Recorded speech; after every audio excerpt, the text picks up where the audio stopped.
Hello, Vancouver. My name is Brian Matheson. I am a school counselor that works at the district. I am not Lindsay Garcia, who is your usual host. And I have some great guests with me today from Fort Vancouver High School, and we are going to be talking about registration and forecasting.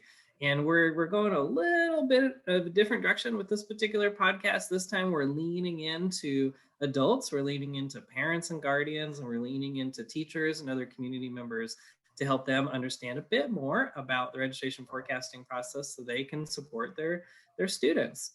So I would like to introduce my great guests. Thanks for joining me. I'll give them a chance to introduce themselves. Go ahead, Jack. Hi, I'm Jackie Gibbs. I am a counselor here at Fort Vancouver High School.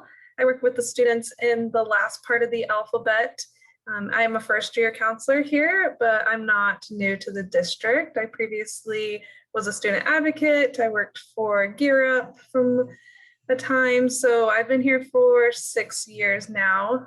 And then I was also a student at VPS, so I'm very familiar with Vancouver and excited to join here today.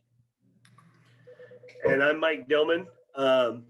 I'm a counselor here at Fort also. I've been here for 8 years as a counselor, and prior to that, I was a history teacher here at Fort Vancouver for 8 years and a girls basketball coach. So I've been at Fort for quite a while. Love it here. Love the kids, love the community. So I'm glad to be with you today. Very cool. Both of you have deep roots in the community. I love it. It's great. All right. Well, we thought we'd start with something a little bit light and fun. So we all went through high school at one point. We all had to choose classes. So I was just kind of curious if you took a class that really excited you or was really fun for you.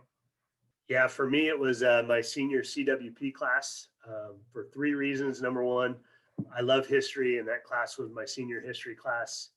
Number 2, I had a great teacher, Mr. Janae, who just made learning fun and exciting. And number 3, it was very hands-on. He basically kind of challenged us and tasked us with a recycling program. And we ended up basically building a recycling program for our high school as part of our project that we did for his class. So that would be mine. Very cool. Yeah, going to Bay, I took child development. And so we got to work in the nursery that Bay has. And then we also got to go over to the elementary schools and tutor there. And I went to a preschool. And I really loved that class because I took it because I knew I wanted to work with students and work in education, but I didn't know exactly what realm of that I wanted to do. I thought initially I wanted to be an elementary school teacher. And I quickly found out from child development and going to that preschool that maybe the little ones weren't for me.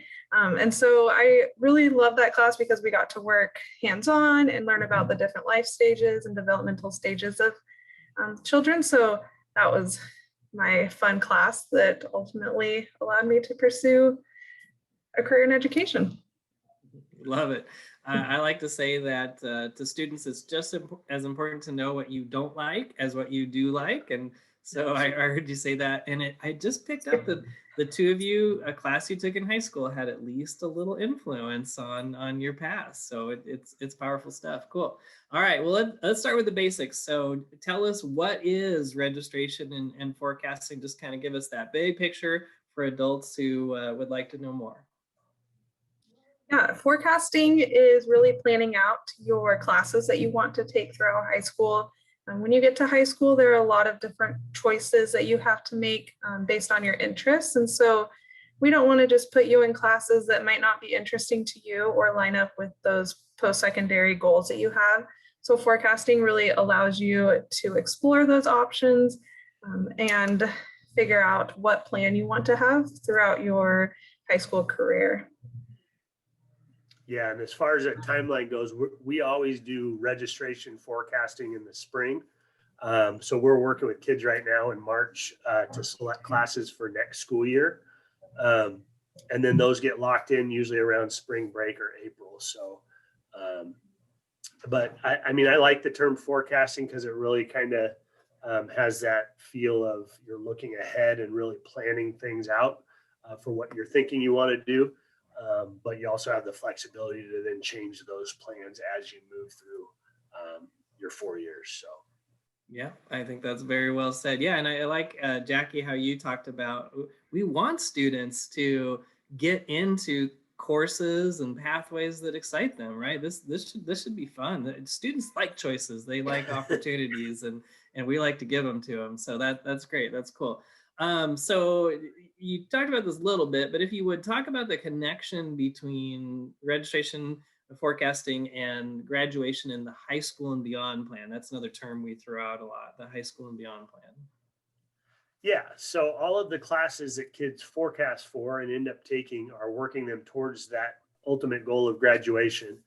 And a piece of that is also their high school and beyond plan through Zello. And so if they're intentional about their 4 years, they can really design a plan that is moving them in a direction of where they see themselves going after high school. And I think that that's the intent of that plan, is that kids are really seeing what skills they have, seeing where they want to go, and designing a plan that puts them in the best possible situation to go and do that once high school ends.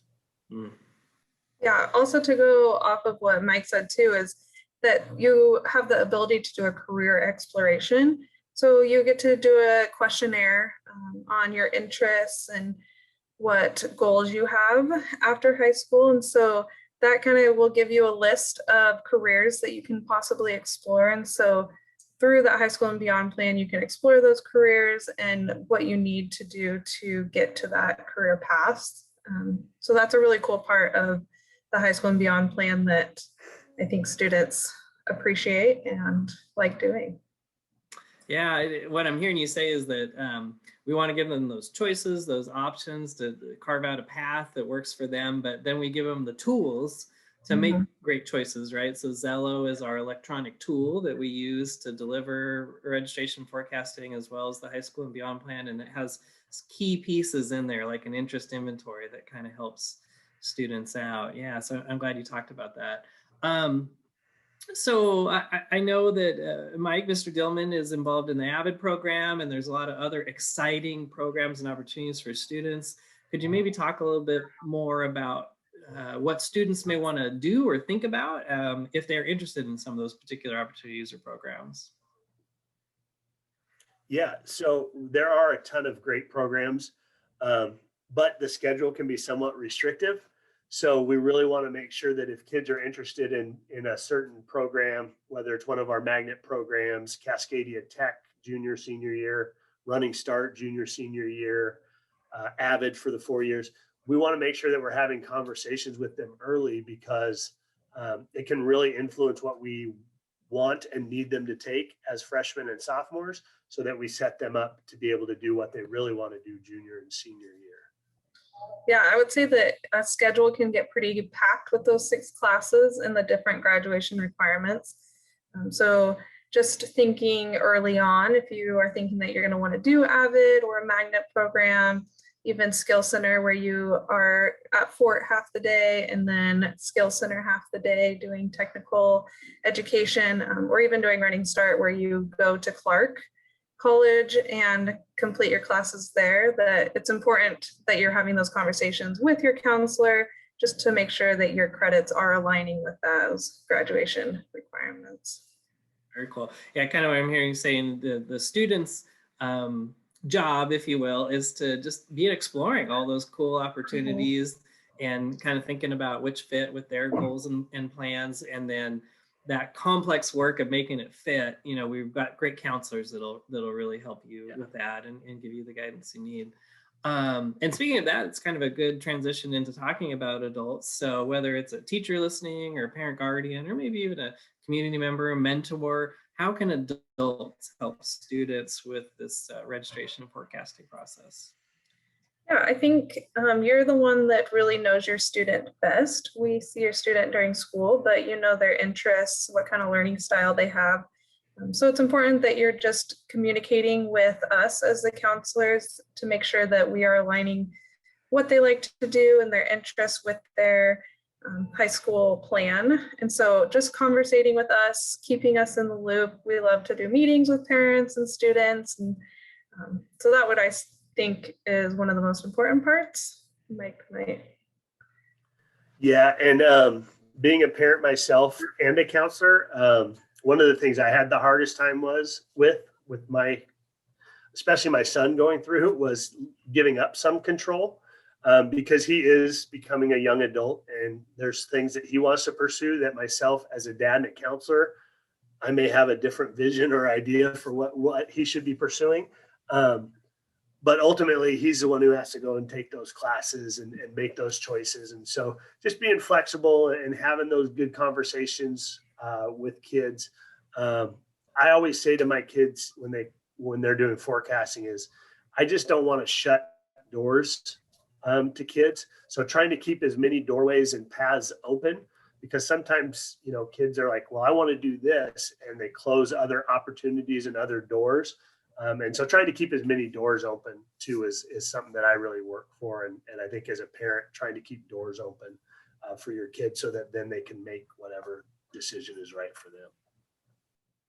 Yeah, I love that message. Yeah, opening up doors to students, doors and opportunities. And I also like your message, Jackie, that the adults in these students' lives know them well, and they know when to kind of push and when to, like Mike was saying, to kind of back off, and so that becomes the role of the adult. And I also heard you say, Jackie, and I know Mike agrees, that we love to meet with you, right?